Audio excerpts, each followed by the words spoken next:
So, our platform, we've got you.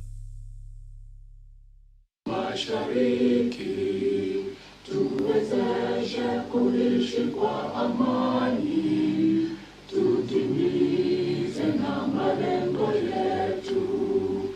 Jumuiya yetu sote tuilinde, tuwajibike, tuimarishe.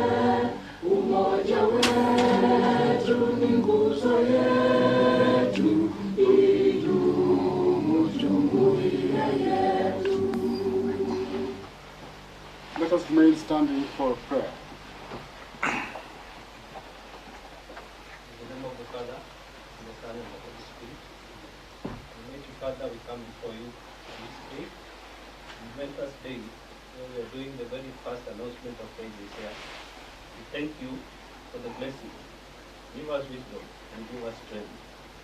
Father, touch all the candidates and all the parents and all the stakeholders, so that as the seed that is planted today builds this country for years to come. We pray all these, trusting and believing in your only Son, Jesus Christ. In the name of the Father, the Son, and the Holy Spirit. Amen. We may take our seats. Yep.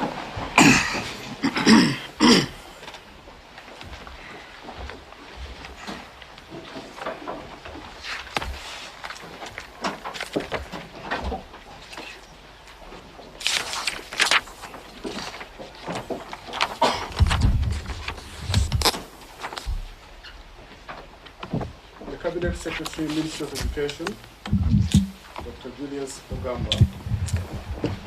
Principal Secretary, State Department for Basic Education, Ambassador Professor Julius.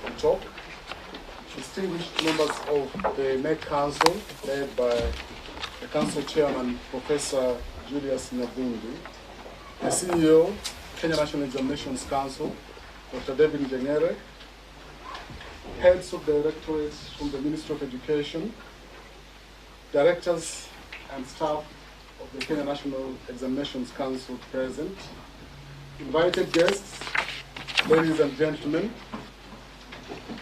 good afternoon. I wish to extend a warm welcome to you this afternoon and thank you for joining us today at the new Mitihani House. Without much ado, I would like to take this opportunity to welcome the CEO of Kenya National Examinations Council, Dr. David Njengere, who will lead us from there. Welcome, sir. Thank you very much, Frank. The Cabinet Secretary, Ministry of Education, the Principal Secretary, State Department for Basic Education, the Chair of the KNEC Council, the CEO TSC, and other CEOs who are present with us today, the members of the KNEC Council who are present, directors from the Ministry of Education, the staff from the Kenya National Examinations Council, members of press, good afternoon. Good afternoon. On behalf of the KNEC management, I wish to welcome all of you for this low-stakes boardroom release of KJSEA results. I think this is the first time that we are releasing the results in a boardroom. It starts to tell you that we are reducing the stakes in as far as KJSEA is concerned. I'll therefore make a few remarks appertaining to KJSEA and the way it was administered. CS, these are the first results that we are releasing at the end of the junior school level for the grade 9 cohort, which is the pioneer class of the competency-based education system. And for the first time in the Kenya education system, we are reporting on the learner's achievement using a rich array of data that has been accumulated over a period of time using both formative and summative assessments. That's a major achievement in the education system in Kenya because in basic education, we have not used formative assessments before. The mode of the assessment employed approaches like projects, multiple choice questions, short structured responses, and extended essay questions. As an assessment institution, we are confident that the assessment of the candidates whose results you are releasing today will give an opportunity to every learner, and that is the spirit of this competency-based education, nurturing every learner's potential. So the spirit is that the assessment must be able to identify the potential the child has and allow that child to progress within the opportunities that will be provided in senior school.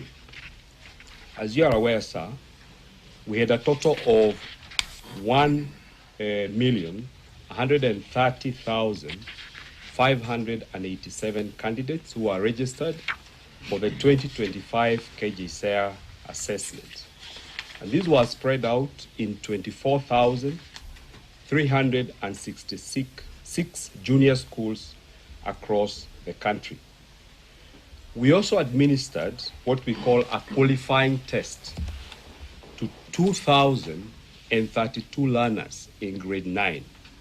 These are learners who are coming into the country from other systems.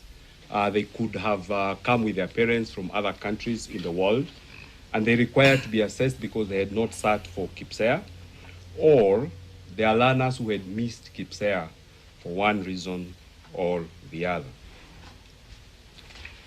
KNEC administered KJSEA in 6 days from 27th of October to 3rd November 2025, and this was done alongside KJSEA. We used 642 distribution centers, which we call containers, and in line with the basic education curriculum framework, the learners were assessed in 9 subjects. These were English language, Kiswahili Lugha, or Kenya Sign Language. Kenya Sign Language is for learners who are deaf, mathematics, integrated science, agriculture and nutrition, social studies, Christian religious education, or Islamic religious education, or Hindu religious education, depending on the religion that the learner follows, creative arts and sports, and pre-technical studies.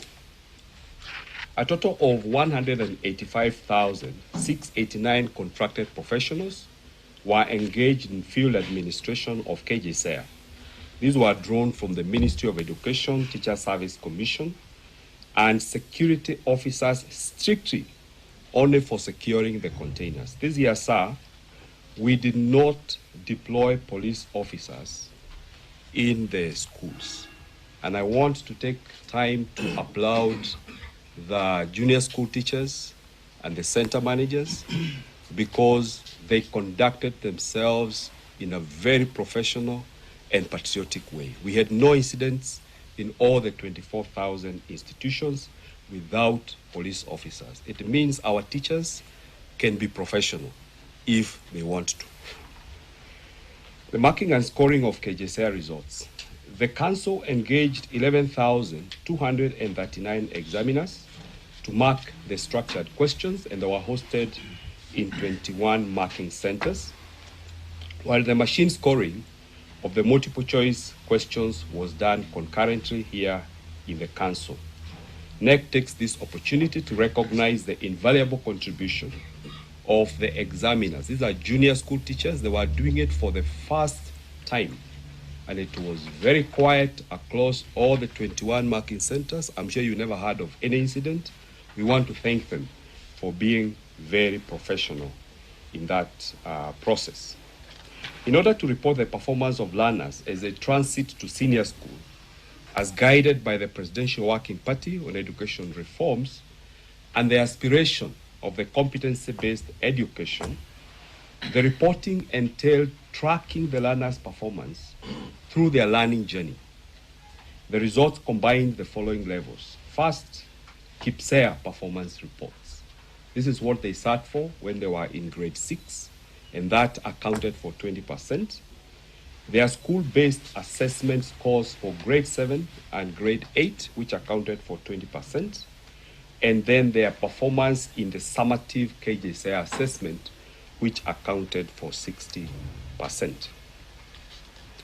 Under the stage-based pathway, which is meant for learners who have profound special needs, for the first time, once again, CS in the history of Kenya, we administered the pre-vocational level assessment to 438 learners. And these learners, therefore, will be able to be prepared for the next level so that they become independent and they don't necessarily just remain in the schools, as has been the practice with the other system of education. Allow me to just make 2 comments about what KNEC is doing in preparation for senior school. KNEC has established county assessment hubs, and these hubs have drawn 5 schools from every county. These schools are supposed to ensure that we have continuous engagement with the schools after the retooling that was done by TSC. And if there are any issues emerging from the field, those issues are addressed without any delays. We are also in the process of allowing our teachers in senior school to access capacity building programs, which are going to be online. And all teachers are encouraged, actually, by next week, who are in senior school. They don't have to wait. They can enroll in the programs under this resource center, and their capacity will be continuously built in the areas of competency-based assessment. With those remarks, CS, I wish to invite the chair of the council, Professor Nyabundi, to make his remarks, and thereafter invite the CEO TSC. Thank you, sir. Cabinet Secretary, Minister of Education, Honorable Julius Ogamba, the Principal Secretary, Minister of Education, or State Department of Basic Education. You can switch. I think let's switch so that it is easier. It's okay. Yeah. Let them switch. Switch, yeah.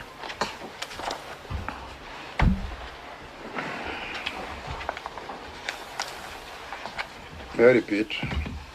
The Cabinet Secretary, Minister of Education, Honorable Julius Ogamba, Principal Secretary, Minister of Education, State Department of Basic Education, Professor Julius Petok, the CEO, Kenya National Examinations Council, Dr. Julius David.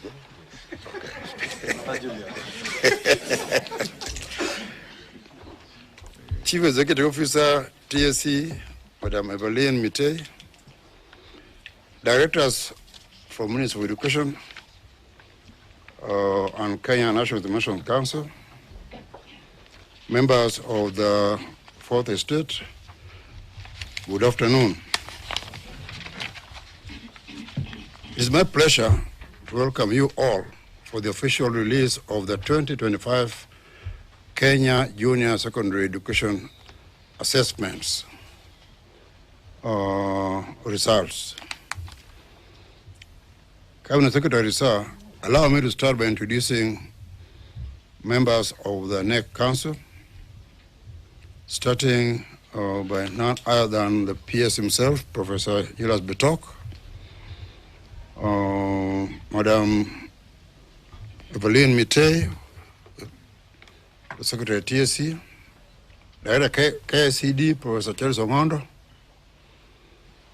Director Quality Assurance and Standards, Ministry of Education, Madam Evelyn Owoko. From the National Treasury, we have Mr. Peter Njoroge, who is not here with us today. And we have Mr. Zephaniah Koech, an independent member. Of course, our secretary is the CEO, Dr. David Njagere.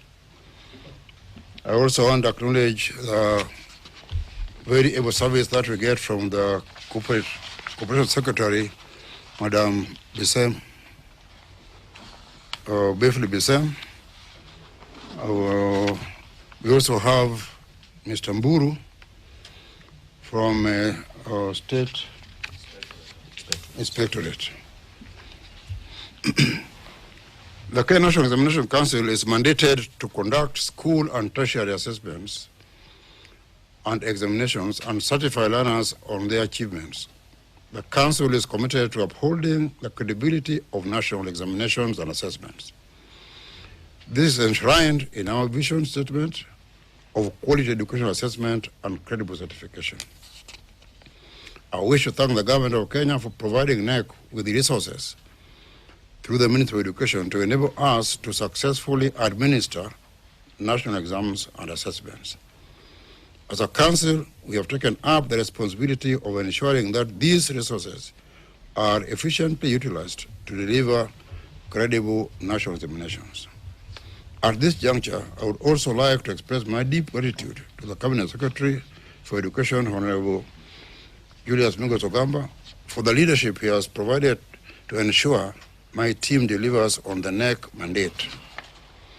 Your continued support is beneficial to our candidates and the Council. Ladies and gentlemen, today we present to you the results of 2025 Kenya Junior Secondary Education Assessment. I also take this opportunity to congratulate the candidates whose results we are releasing today and appreciate their parents and guardians for having seen them this far. May I also take cognizance of the immense support accorded to us by various agencies during the exercise, both from the education sector and across other sectors. I urge all stakeholders to ensure that all processes related to the release of the results are carried out smoothly and every learner is able to get his or her results slip and certificates. Cabinet Secretary, sir, I take this opportunity to thank you for presiding over this occasion. At this juncture, allow me to invite the CEO of Teacher Service Commission, Madam Evelyn Mite, to make her remarks, and thereafter I invite the PS, State Department of Basic Education. Madam Evelyn. Oh.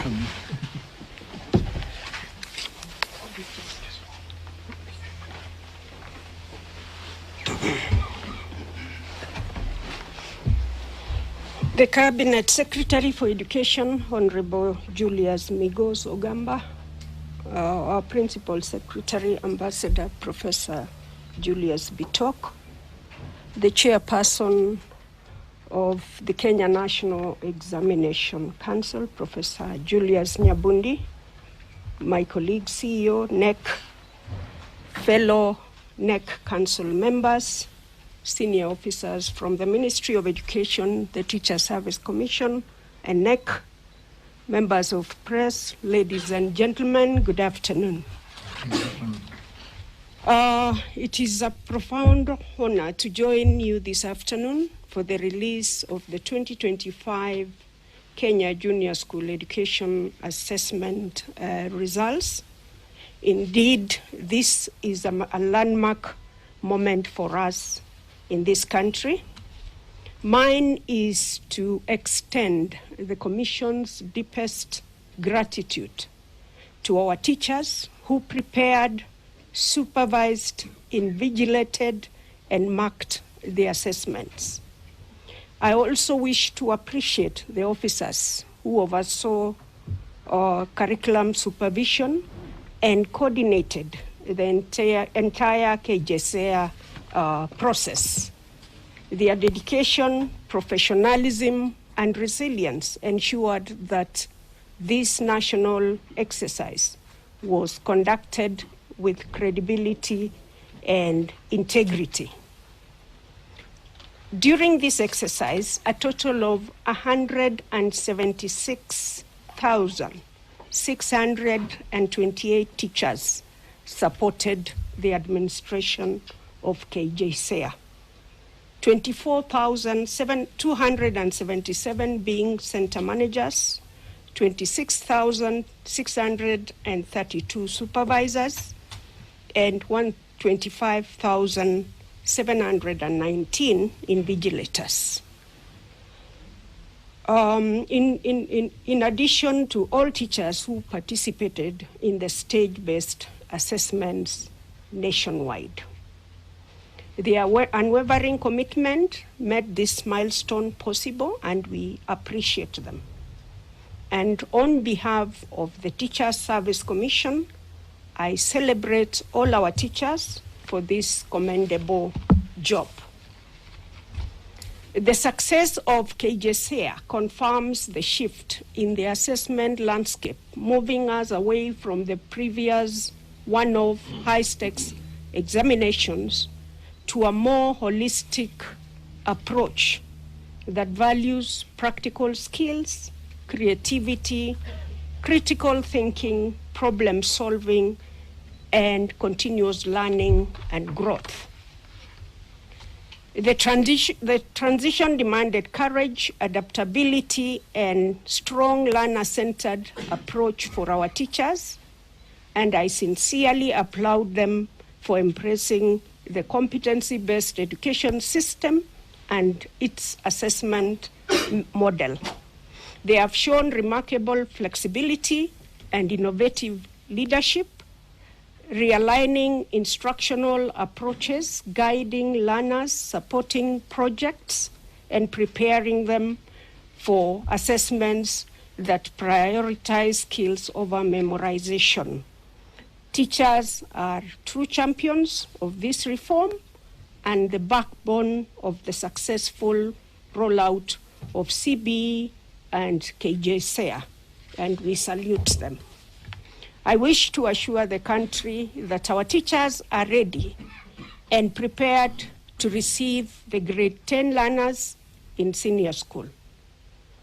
Retooling of teachers for senior school is ongoing, and once we complete, the teachers are ready to take up the learners that are transitioning to senior school.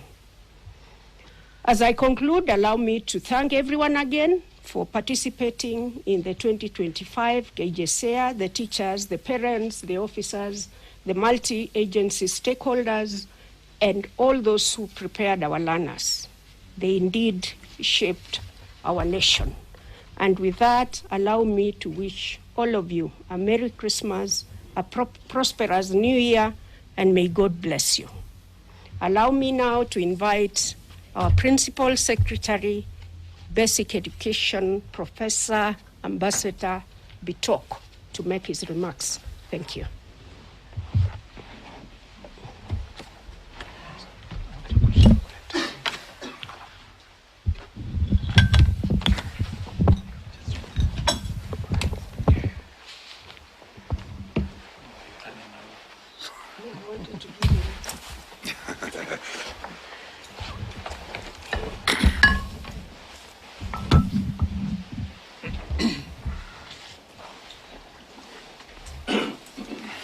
Ready? Okay, our guest of honor today, Honorable Julius Ogamba, the Cabinet Secretary for Education, and all protocols observed. My name is Ambassador Professor Julius Bitok, PS for Basic Education. Allow me, Waziri, to begin by congratulating the class of 2025 KJSEA examinations. We say a big congratulations to the firstborn class of junior school in the competence-based education. We are really excited to be here this afternoon to release the first ever results for under the competence-based education. Allow me, Waziri, also to register my gratitude to Kenya National Examination Council, both the council, the staff, and all the stakeholders who are able to examine, be able to administer, be able to mark, and be able to ensure that today we are here to release these results. Indeed, we promised that on the 11th we shall release the results, and today we are here. So it is a promise made and a promise kept. Allow me also to thank you, Waziri, very especially for the leadership of the sector. I also want to thank His Excellency the President, Honorable William Samoei Ruto, for his leadership in this sector and the entire government. Allow me also to thank the TSC, the teachers, the Minister of Interior, Parliament, and all the stakeholders who have been able to support this very important process. Today, we are ready to transition 1.13 million learners from junior school to senior school, against a capacity of 1.5 million. So we are good. We are expecting 100% transition of all the students who have sat for their examinations, and the results are being released today. Allow me also, Waziri, to say that immediately after you announce the results, placement of these learners will begin in earnest to the 3 pathways. That is STEM, social sciences, and arts and sports. We are going to use a digital system to be able to place these students immediately, and we are confident that by next week, all our learners should be able to know which senior schools they have been placed, and they can actually check to confirm where they have been placed. And we are confident that before Christmas, everybody, every child, every parent will be able to know where their child has been placed. As with your guidance, Waziri, as a ministry, as you are aware already, and as you guided, we are planning to open senior school for the firstborn class on the 12th of January, 2026. I don't want to say more than that. I want to say that, Waziri, thank you again, once again, for the leadership in the sector. You have been able to bring all the stakeholders together. You have been able to show exceptional leadership. And allow me to join the CEO TSC to wish all of us a Merry Christmas and Happy New Year 2026. At this juncture, it is my privilege and honor to invite our chief guest for today, Honorable Julius Ogamba, to officially unveil the results of the firstborn class of competence-based education. Karibu, Waziri. Thank you. Thank you, Chris.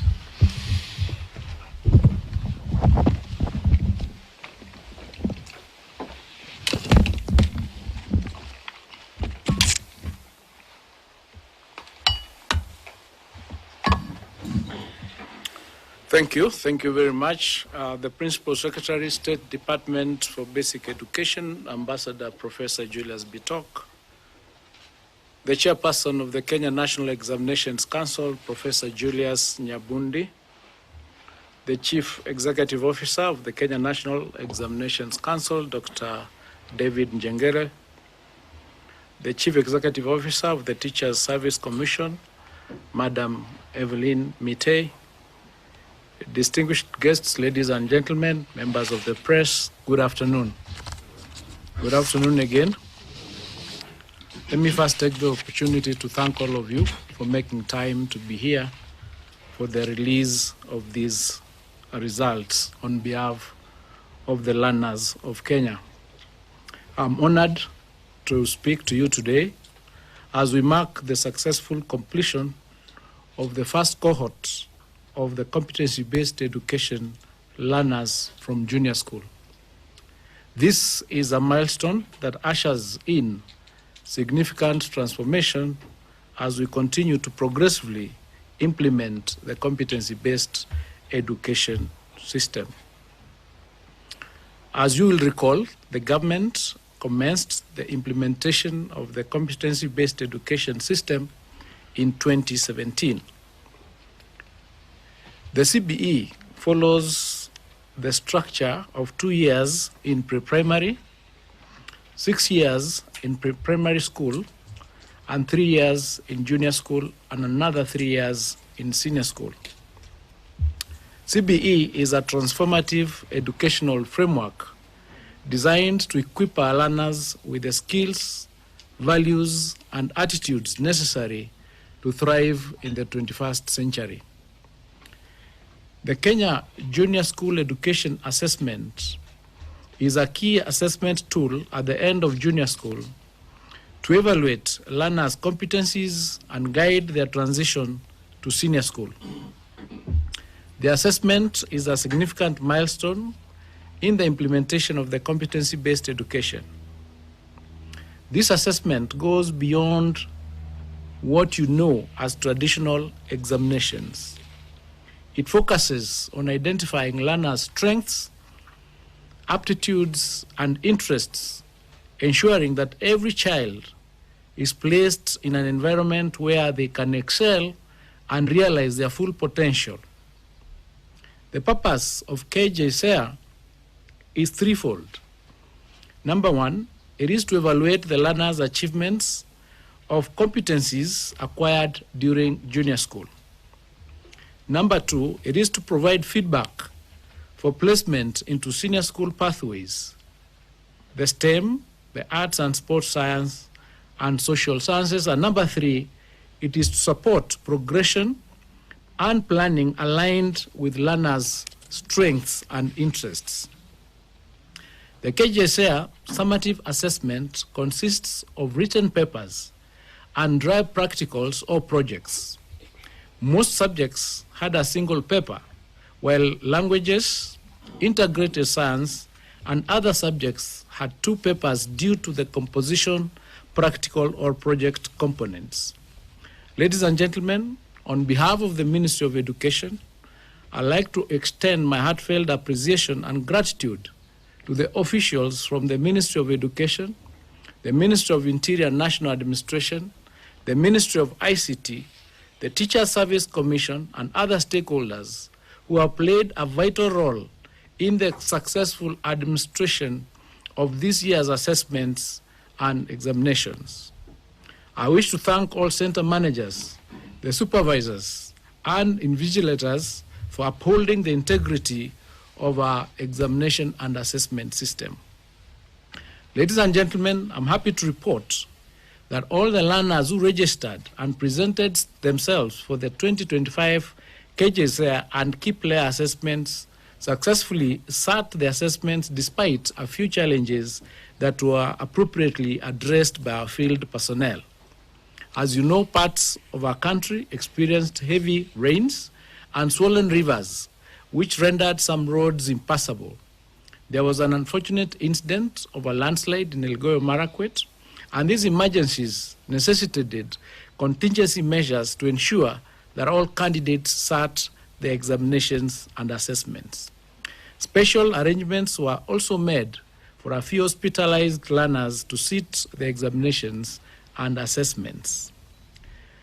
Ladies and gentlemen, today we are releasing the 2025 KJSEA results for 1,130,459 learners, all of whom will be placed in appropriate pathways at senior school to lay the foundation for the pursuit of careers of their choice.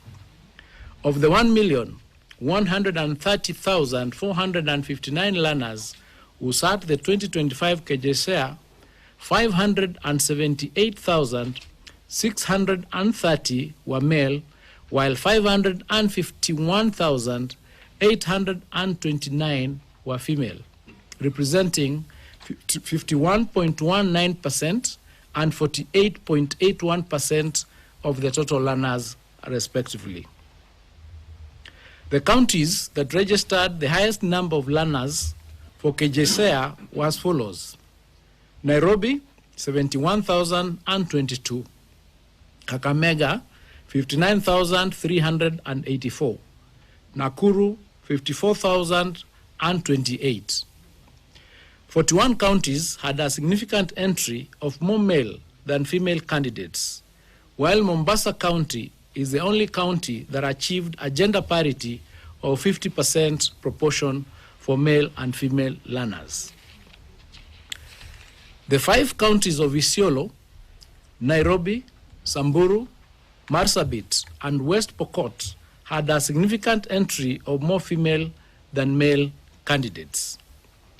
Ladies and gentlemen, the majority of the learners who sat for the 2025 KJSEA, that is 642,620 learners, which is 56.84%, were within the appropriate age range of 14 to 15 years.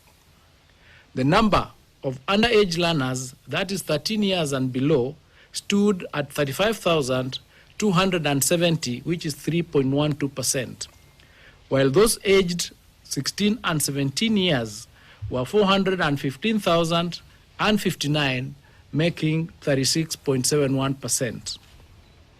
Learners aged over 18 years and above, these are adults, were 37,638, constituting 3.33% of the candidature. Kilifi County recorded the highest proportion of overage learners, that is, those aged 16 and above, at 64.90%, followed by Kwale at 64.78%, Garissa 63.38%, Taita Taveta 62.06%, and Mandera at 62.05%. Baringo County had the highest percentage of underage learners, that is, learners aged 13 years and below, at 10.10%, followed by Bomet 7.56%, Marsabit 7.48%, Narok 7.28%, and Kericho 7.25%. Ladies and gentlemen, from the inception of the competency-based assessment, the reporting of learners' performance uses performance levels of exceeding expectation, meeting expectation, approaching expectation, and below expectation. The metric on grading at KJSEA has taken a similar approach, with each level being further divided into 2, hence an 8-point scale. The reporting of performance of KJSEA has thus been done from point 1 to point 8, where point 8 is the best at exceeding expectation 1, and point 1 is the least at below expectation 2. The creation of these bands serves to distinguish exemplary performance from good performance. Ladies and gentlemen, out of the 12 subjects offered at KJSEA, 7 subjects recorded a higher proportion of learners performing at meeting expectations and exceeding expectations. These were Hindu religious education at 84.62%, integrated science 61.77%, social studies at 58.56%, creative arts and sports at 58.04%, Kiswahili at 57.98%, Christian religious education at 53.96%, and agriculture at 52.26%. 75% of learners performed at approaching expectation and above across all subjects. Creative arts and sports registered the strongest performance, with 96.84% of learners attaining approaching expectations and 2 above, followed by agriculture at 96.2%, Kiswahili at 93.11%, and social studies at 92.93%. An approaching expectation grade is sufficient for learners to progress to senior school pathways that require basic competencies in the subject areas. Female learners outperformed male learners in the proportion meeting and exceeding expectations in 10 subjects out of the 12 subjects. The widest gender gap was observed in Kiswahili at 64.86% versus 51.41%, followed by CRE at 59.77% versus 48.39%, English 52.86% versus 48.45%, and social studies at 62.98% versus 54.35%. Of concern, however, are mathematics and the Kenya Sign Language, which recorded 32.44% and 22.14% of the learners performing at meeting and exceeding expectation, respectively.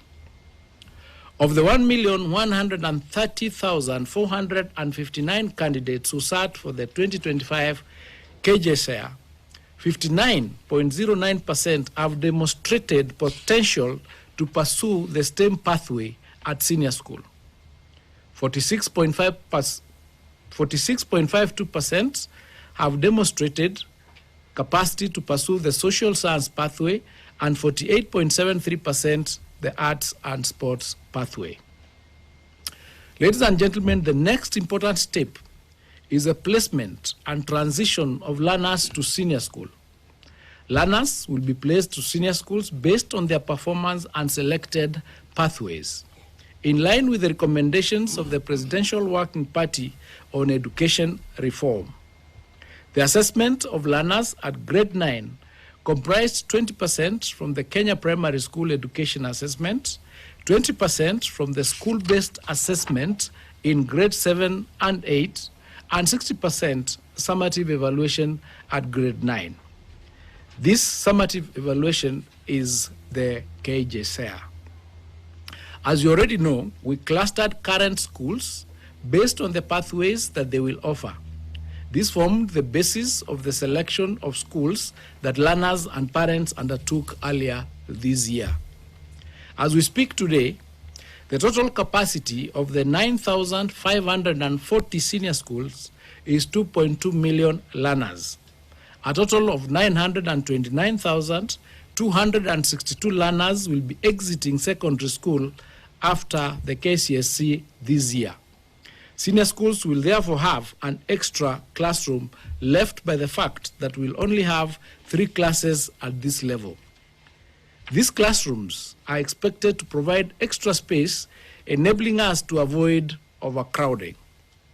We therefore have more than enough capacity to accommodate the learners whose results we are releasing today. The placement exercise will start next week and is expected to be completed by the 20th of December 2025. Grade 10 learners will be expected to report to their respective senior schools starting from the 12th of January 2025. Ladies and gentlemen, to foster access to basic education, the government will continue to provide capitation at the approved rate of 22,244 per learner per year in senior school. At the same time, we wish to emphasize, for the avoidance of doubt, that there has not been any revision of boarding fees or any other fees payable by learners in our schools. The prevailing guidance from the Ministry of Education on the amounts payable will continue to apply, as has been the case. Ladies and gentlemen, individual 2025 KJSEA assessment result will be accessed online through the link https://kjsea.nec.ac.ke. Learners will be required to enter their assessment number and any one of the names as per their registration data for the 2025 KJSEA assessment. The results will be accessible immediately after this function. And with that, ladies and gentlemen, it is now my humble duty and privilege to declare the 2025 KJSEA assessment results officially released.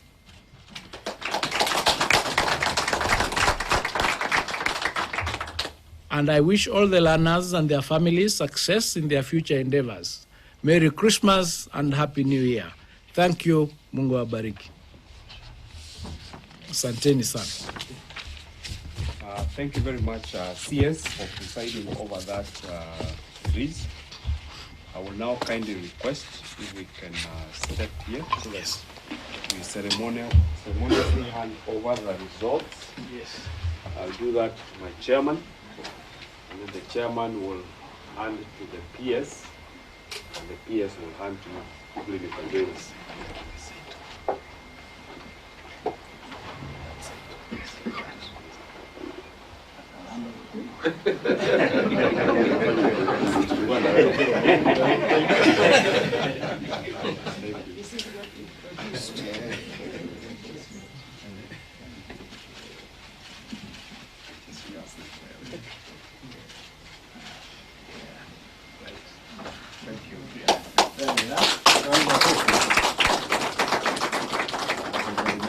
Thank you. There's a document in here that will be given just now. It has all the information that you require to answer all your questions that you might have relating to this exercise. So thank you very much for participating in this exercise. We appreciate it.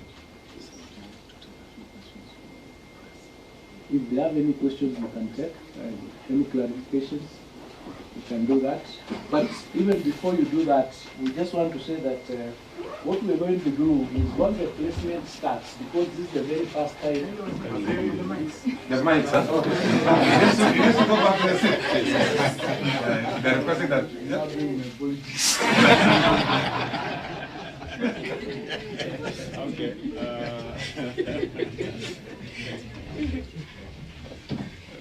So as we take our seats, I also want to announce that KNEC has its call center open.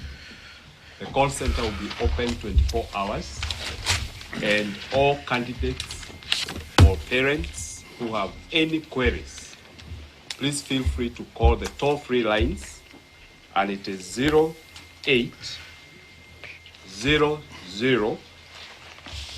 724 900 or 0800 721 410. So in case you have any query, please call that. It's a toll-free line, and there will be a KNEC officer to answer your questions. Thank you. Just as part of housekeeping, Waziri, we are requesting that we ask Waziri 3 questions. And let us stick to the agenda of the day, which is release of KJSEA 2025 examination. So I'm requesting that 3 different media stations listen, three persons, so that we don't have to repeat, so that we just ask questions, and let's be brief, kindly.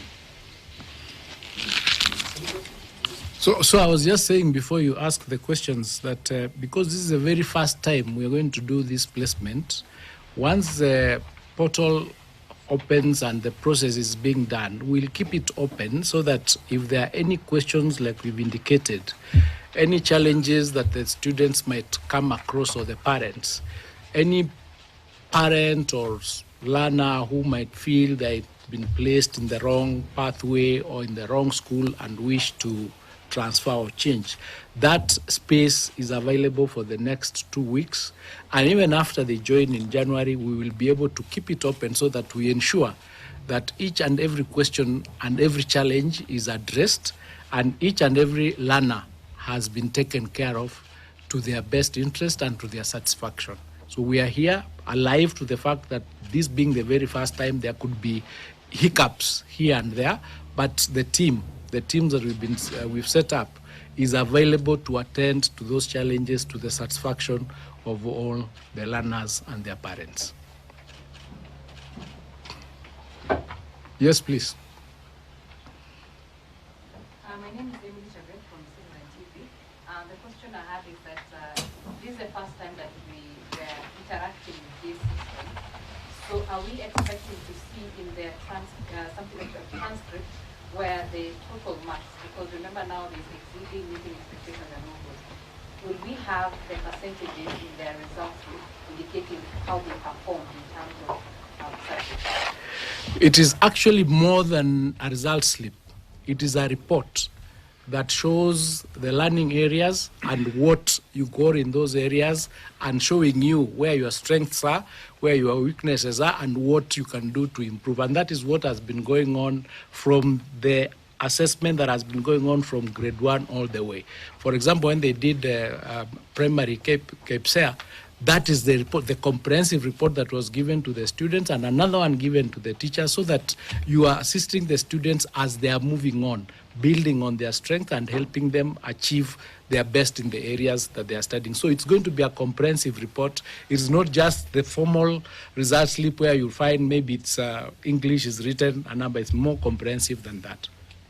It's a much better report that encompasses quite a number of issues. And also, I know there was some issues when it comes to subject combination. Is there a way of revising? For example, if a student or a child is want to do a certain course, but it's that particular subject combination that was bringing issues, and I know some parents raised it before. Is there a revision of subject combination as we head towards next week? A revision of subject combinations. That's what I was saying, that in the next 2 weeks, when we are doing these placements, we are placing them to schools and placing them on pathways. Should they have those challenges, then would work based on the report that we have done and see what support the students can get. The learner, this is a learner-based assessment. The learner takes the first place in whatever decision that we are going to make.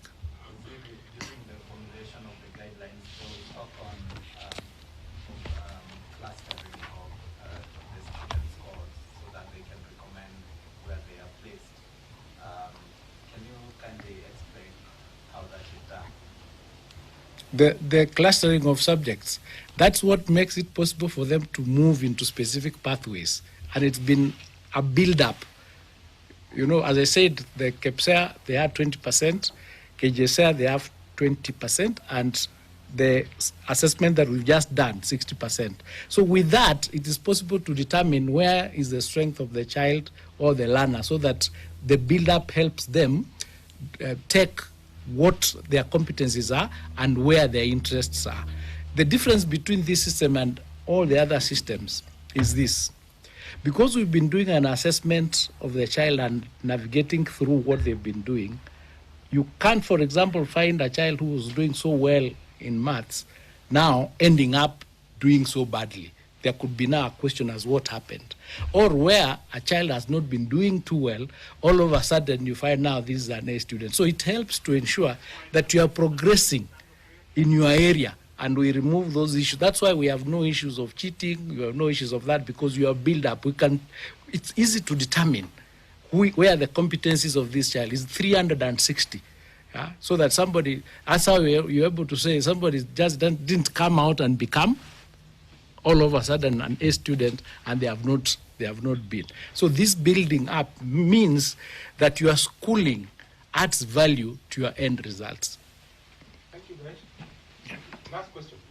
Can you maybe point by point explain how a parent, what process they undergo to want to really change the placement of the student, and also with the KCPE, we had students who maybe felt they didn't do well and they want to repeat. In this case, do they have space to come back and do this assessment? I almost said I don't want to answer that question because you said in KCP. We really need to move our minds away from KCP, but I will let I'll let the CEO explain that, because the challenge we're having also is the shift of the mindset. This thing started in 2017. By now we should be, weaning ourselves away from those, because it takes us back. We are really not able to see the importance and how good this system is. But he'll respond to that question. Thank you, CS. I think CS has already responded to you.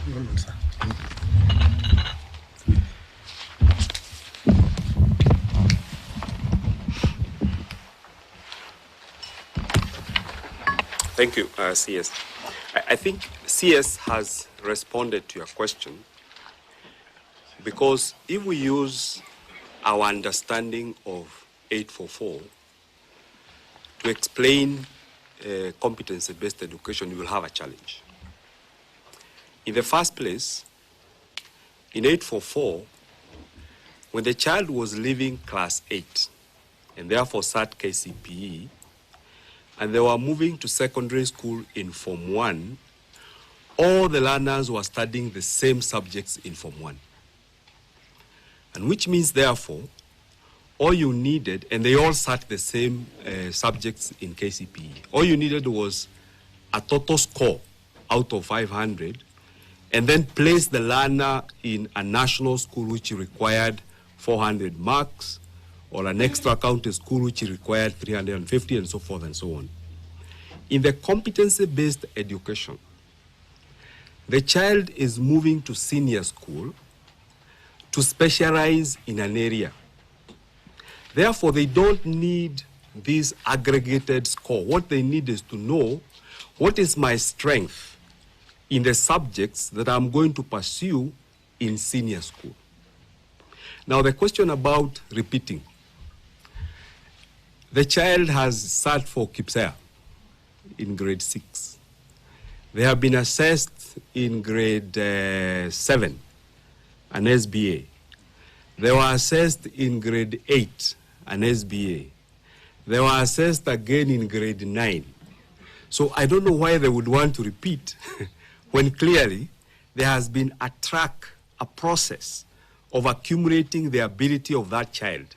And since the spirit of these reforms is to nurture every learner's potential, everyone has an opportunity in senior school to specialize in the area where they are good at. So I don't think it would be fair to keep the child again in grade 9, and yet they had already demonstrated their abilities for over a long period of time. That would be my response to that. CS. Thank you. And the PS has something to say. Maybe you can move on. Yeah. Just move.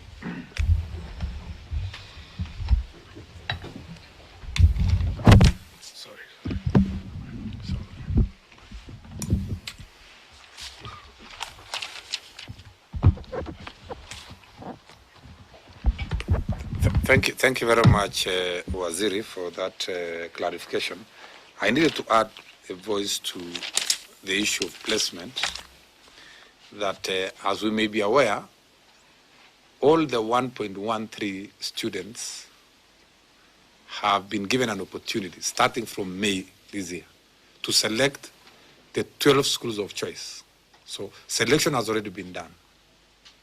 The next thing, after these results now have been released, is placement. We place the students to the schools that they have selected.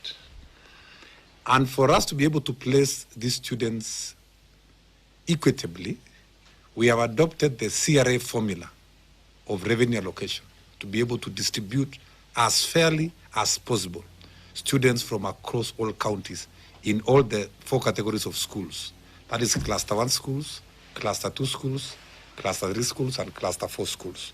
So that formula, as you are aware, takes care of the population, the size, poverty, and such other components. So that is the formula we have adopted, so that we are as fair as possible, so that a child from northern Kenya can be able to access or get an opportunity, same as a child in maybe western, to join a school in Nairobi or any part of the country.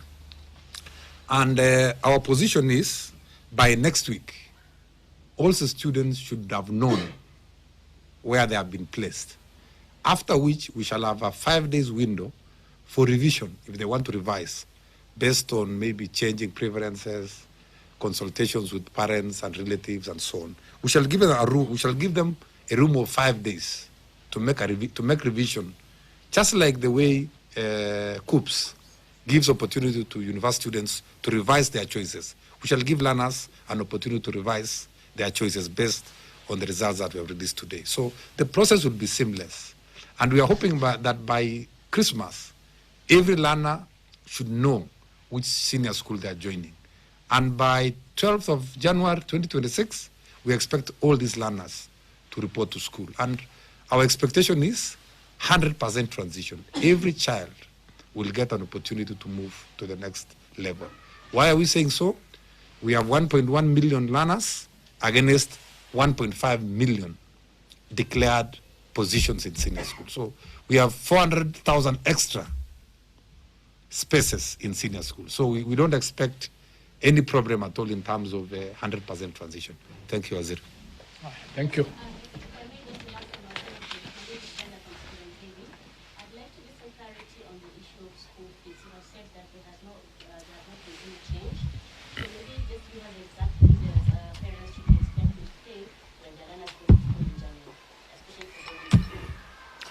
The short answer to that is the school fees remains the same as it has always been. We have not changed it. No, there is no change. That's, you know, the Alliance High School is still Alliance High School, whether we call it Category 1 or a national school. The fact that we've changed the name doesn't change the fees. The fees remains the same. Thank you. Thank you, sir. For your permission, may I ask Ahmed Mutanga to say the final prayer as we depart? Mutanga? Bismillahirrahmanirrahim. Ya Allah, we thank you for the journey that we have walked from the inception of the CBE system to this grand transition that we have witnessed today. We are thankful for your grace that you have enabled us to witness this day where our learners in junior school will receive life-changing reports that will carve their futures as they transit to senior school. Ya Allah, we thank you and continue to pray for the leadership of the Ministry of Education who have steered this system to the culmination of the release today. And we ask you to continue to protect them and guide them and bestow upon them your wisdom. We make a special prayer for the young learners who are apprehensive as they await to see their results and the subsequent placements. Give them calmness of heart and mind to accept the outcome that will shape their futures. Ya Allah, bless this congregation and continue to bless and guide us in all our endeavors as we depart from this venue. Our humility in praying to you and our trusting in you is because you are all hearing and you hear and accept all sincere prayers. Allahumma Amin. Amen. Thank you.